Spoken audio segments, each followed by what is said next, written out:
You need less Bitcoin than you think to be in the top 1%. I know that sounds weird, and I know it might even seem odd to say that maybe you've oversaved in Bitcoin, but stick with me here because I think a lot of people are past where they really need to be in terms of Bitcoin accumulation, at least if you've been buying for years. And of course, there are some caveats. Everyone's situation's different, all that good stuff. And I'm not bearish on Bitcoin. I'm actually quite bullish on Bitcoin, which is why I think that a lot of people are putting off things that are actually very important. Let's talk about that. We're going to keep today's video short, but if you don't mind hitting subscribe, I appreciate that. If you do want to trade Bitcoin and other cryptocurrencies, there are links underneath the video in the link tree to BidFi, to Ubit, and to BTCC. All of them have special bonuses going on right now, anywhere from like being able to get $10,000 a month in extra Bitcoin, just depending on how much you trade, for everyone that's ever signed up under my link, to 10% deposit bonuses on BTCC, to extra bonuses on Ubit as well. You can trade stocks on these platforms too, and there's no KYC. Now, I thought this was a really interesting tweet by Brian Harrington. Good morning. 0.21 Bitcoin is a big deal. It puts you in the top 1% of global population. 2.1 Bitcoin is incredible. It puts you in the top 0.1% of the global population. You need less than you think, and you need optimism to scale your wealth. Okay, so that right on the surface seems wrong, doesn't it? Like 0.21 Bitcoin does not seem like it would put you in the top 1%, does it? Well, the math actually checks out. There's 21 million Bitcoin. A lot of it's lost or stolen, but even accounting for that, let's say there are 10 billion people in the world. I know it's off a little bit. There's like 8.3 billion or something like that. But that means that 0.21 Bitcoin, only 100 million people can ever have that amount of Bitcoin, which would put you in about the top 1%. There's a lot of Bitcoin that's lost, as I said, maybe 3, 4, 5 million Bitcoin that's lost. There's also a lot that's held by people that hold more than one Bitcoin. So like the fact is there aren't going to be 100 million people that have 0.21 Bitcoin ever. Most likely 0.05 Bitcoin or so would put you in the top 1% of people if you look at medians, right? And that's even after Bitcoin's become very popular. It would still be a big deal to have 0.05. 2.1 puts you in the top 0.1%, right? There are only 10 million people that can ever have that amount. And again, that's if all the Bitcoin is dispersed equally. So, yeah, I think Brian makes a good point. And he's made a lot of videos, shout out to Brian, saying that you probably like passed your Bitcoin goals. When you think about how big a deal Bitcoin has become, right? We're sitting at $65,000 per Bitcoin. We were just at 125,000. The fact is, it's done extremely well. And even just if it just stays around and performs the same as the general market, right? Let's say that it just does the same as the NASDAQ, right? We're bound to keep on doubling about every 4 or 5 years.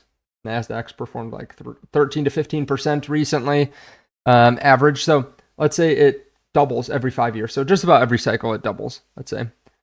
Well, 8 to 10 years from now, it's going to be 4x what it is now. Then another, maybe 10 years down the line, it's going to be at 18x or 16x. So, I mean, you're talking about $1 million Bitcoin, even if it just performs the same as the NASDAQ in, 16 to 20 years. So a lot of people have accumulated a lot of Bitcoin. Now 0.21 Bitcoin, if Bitcoin goes to $1 million, maybe doesn't grow to be, enough to retire on. But a lot of people, I think, have actually oversaved. They're putting off goals of today, or like lifestyle today, to stack more Bitcoin. And I've been accused of this in the past, right? I have put off things that would make myself and my family happy to invest.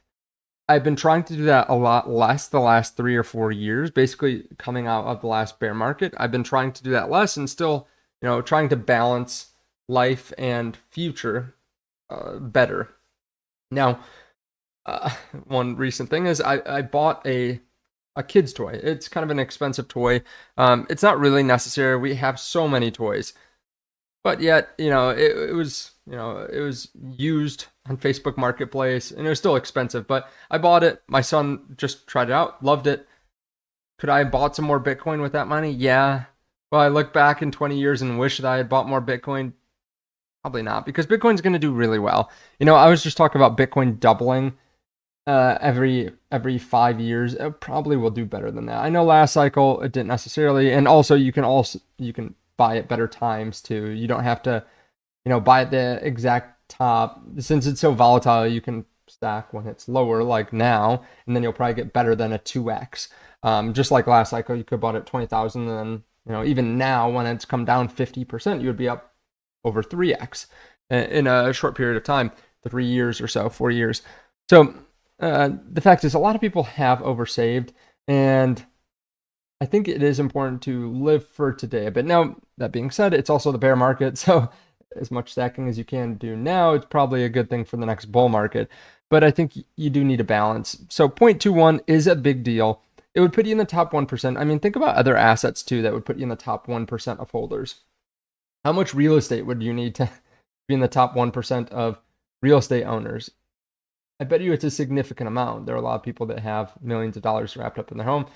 Maybe that doesn't make as much sense, but okay, well, what if you wanted to be in the top 1% of global wealth or US wealth?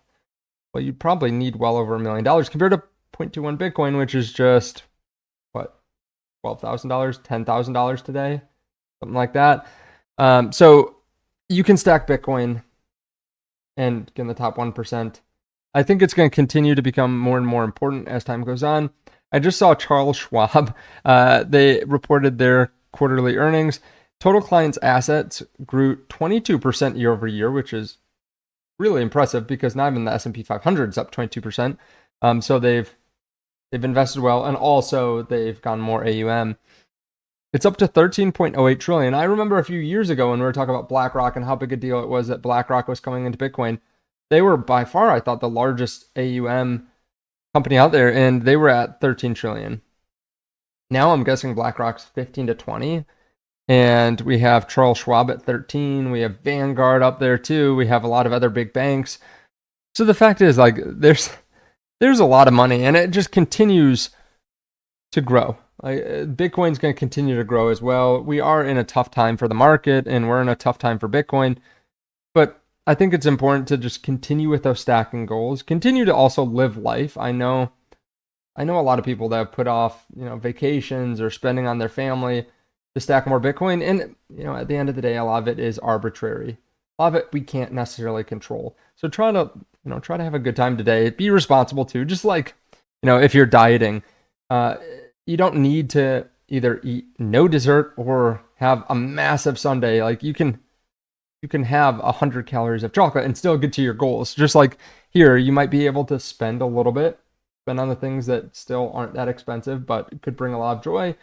And spend some time still stacking Bitcoin and accumulating other great assets. Now, Bitcoin has no earnings, obviously, but it is earnings season. We have Google announcing earnings later today. That will change kind of the market dynamic and give us an indication as to what is happening in the AI trade. So be on the lookout for that. If you do want to trade stocks or crypto, check out the links underneath the video in the link tree, and I'll see you in the next one. Just a reminder, this is not financial advice. This is not legal advice. Do your own research. I'm never going to reach out to you either in the comment section or through any other means to try to get you to invest in something that I'm investing in or to send me crypto. Some links underneath the video are affiliate links. I may earn a commission, but this is at no extra cost to you. Of course, do your own due diligence.